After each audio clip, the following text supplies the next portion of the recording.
terdapat 1.456 kasus kekerasan yang telah terjadi di Indonesia.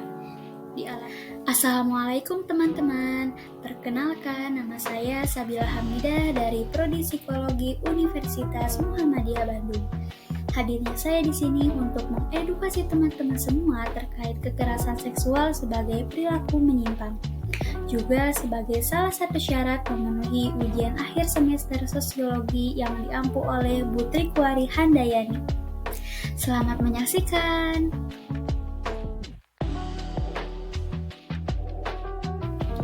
Dalam masyarakat kita, masalah kekerasan terhadap wanita di Indonesia adalah masalah yang cukup serius. Kekerasan terhadap wanita dapat berupa pelecehan seksual, kekerasan dalam rumah tangga, atau bentuk yang lainnya. Perilaku menyimpang dengan melakukan kekerasan kepada wanita dapat menggerogoti moral dan akhlak masyarakat, serta melanggar hak asasi manusia. Menurut informasi dari Kementerian Pemberdayaan Perempuan dan Perlindungan Anak, pada 1 Januari 2024 terdapat 1.456 kasus kekerasan yang telah terjadi di Indonesia. Dialami oleh 1.277 korban, terbanyak adalah perempuan dengan usia 13-17 tahun. Dan kekerasan yang dialami adalah kekerasan seksual. Teman-teman, kekerasan seksual merupakan perilaku yang menyimpang dalam masalah sosial masyarakat karena melanggar norma dan juga kesusilaan. Perlu kita ketahui bersama bahwasanya perkembangan teknologi memiliki dampak yang signifikan dalam memicu adanya kekerasan seksual yang marak terjadi pada masyarakat saat ini. Adanya teknologi seperti internet dan media sosial telah menciptakan platform baru di mana kekerasan seksual dapat terjadi. Seorang siswi kelas 6 SD menjadi korban pelecehan seksual akibat berkenalan melalui media sosial.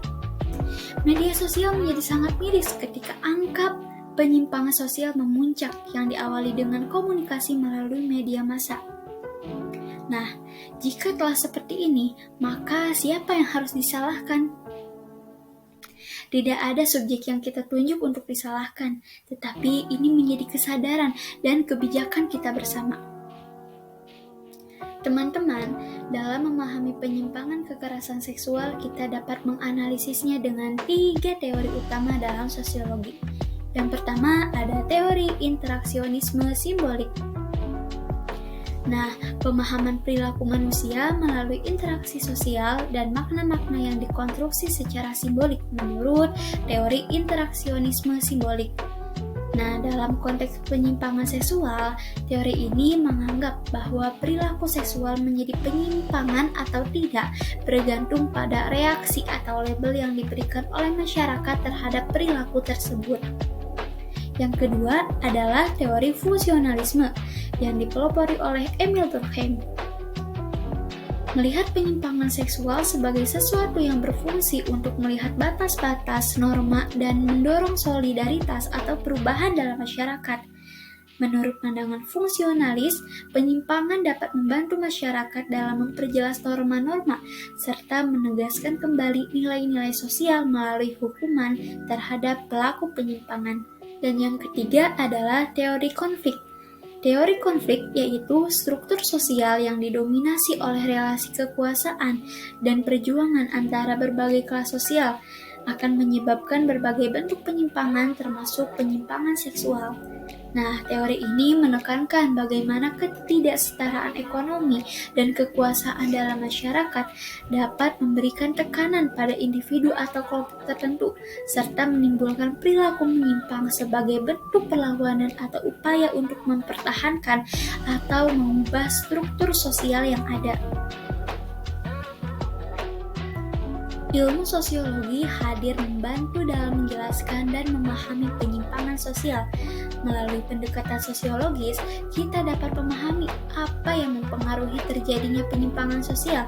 Juga ilmu sosiologi ini berperan membantu merancang perubahan sosial yang dapat mengurangi tingkat penyimpangan di masyarakat. Kekerasan seksual seringkali menimbulkan dampak traumatis terhadap korban, seperti gangguan stres pasca trauma, depresi, gangguan kecemasan, bahkan pemikiran untuk bunuh diri. Dampak kekerasan terhadap wanita secara sosial pun sangat serius. Secara sosial, kekerasan terhadap wanita dapat menyebabkan isolasi, stigma, dan kesulitan dalam membangun hubungan yang sehat. Wanita yang mengalami kekerasan bisa mengalami penolakan dari masyarakat atau keluarga mereka sendiri. Dalam menghadapi kasus penyimpangan sosial, dibutuhkan beberapa solusi juga kebijakan agar meminimalisir angka terjadinya penyimpangan seksual. Yang pertama adalah pendidikan dan kesadaran. Pendidikan tentang persetujuan kesetaraan gender dan penghormatan terhadap individu itu sangatlah penting.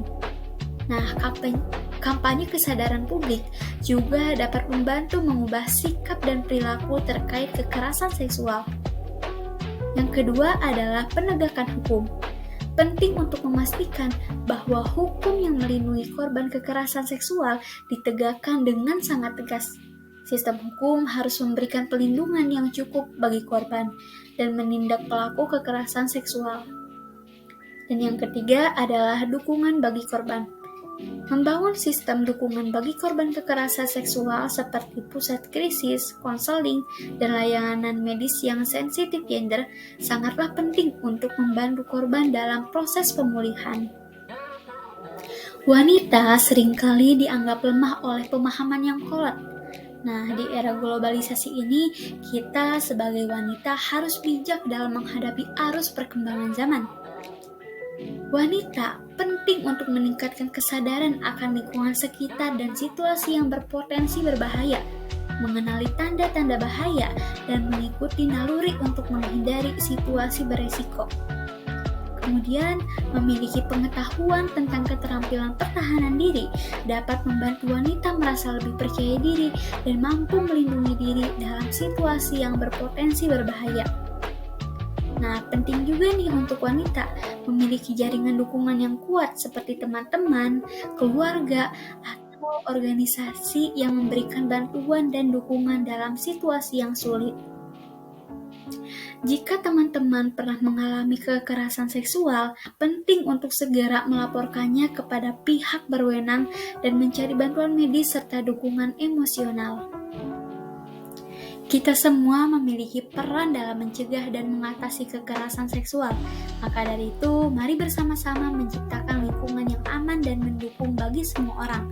Melalui pendidikan, kesadaran, dan tindakan yang nyata, kita dapat mengubah budaya yang merugikan dan memberikan perlindungan yang lebih baik lagi.